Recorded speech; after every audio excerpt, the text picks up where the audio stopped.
Good morning sa inyong lahat mga guys. Happy Sunday po sa inyong lahat. Bali, wala tayong trabaho mga guys. So, schedule na naman natin magluto. So, nagluluto ako ngayon guys ng ginataang yellow pin. So, naisalang ko na.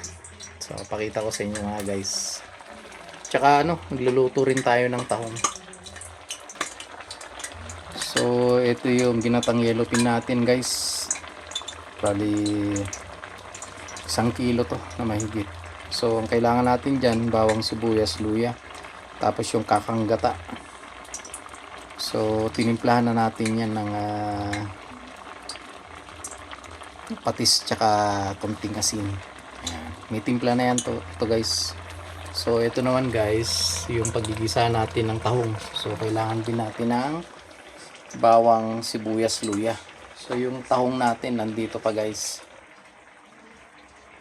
So ito pa yung tahong natin guys. Hugasan muna natin kasi kagaling ko rin na malengke guys. Ayan yung mga namalengke, yung mga pinalengke ko. So yung pang isang linggong nila stock.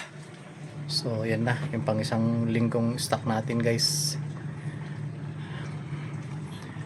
Para minsanan yung ginawa kong pamamalengke. So ayun guys, bali hugasan ko lang yung tahong, pigis na rin natin. So ulam nila to mamaya tanghalian. So ayan guys, hugasan ko lang yung tahong.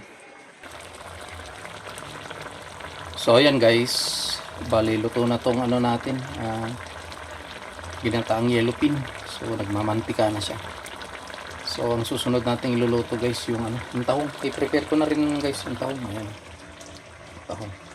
So, simple lang, bawang sibuyas, luya lang. So, timplan lang natin ang asin niya. So, simulan ko nang maggisa guys. So, yan guys, mainit na yung natin. Mantika natin, pagsabay-sabay na natin guys. Wala ko kasing kasama mag-video. Tulog pa si Bunso.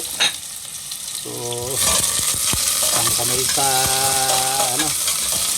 sa cellphone, isang kamay sa paggigisa. Yan. Kailangan natin na lumabas yung aroma.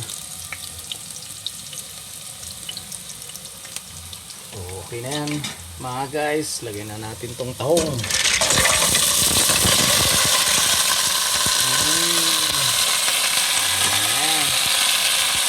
Lagyan na natin agad ng bitsin.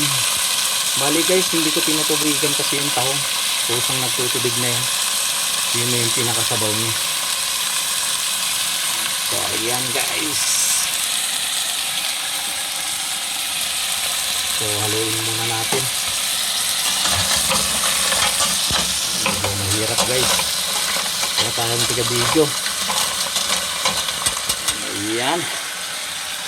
So takpan muna natin mga guys. So takpan muna natin guys. Hayaan natin magsibukahan. Ayan. So ayan guys, luto na yung tahong natin guys. Tamang tama pagkagising ng mga bata, ni pagkain na sila, nakanda na yung pagkain nila guys. So ayan guys. So ayan guys, bali nagluto tayo ng dalawang menu.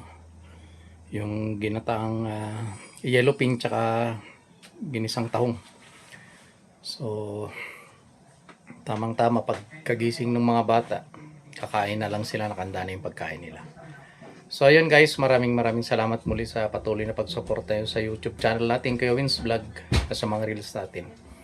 So happy Sunday sa lahat mga guys. Ingat-ingat po kayo lagi. God bless po. Hanggang sa muli.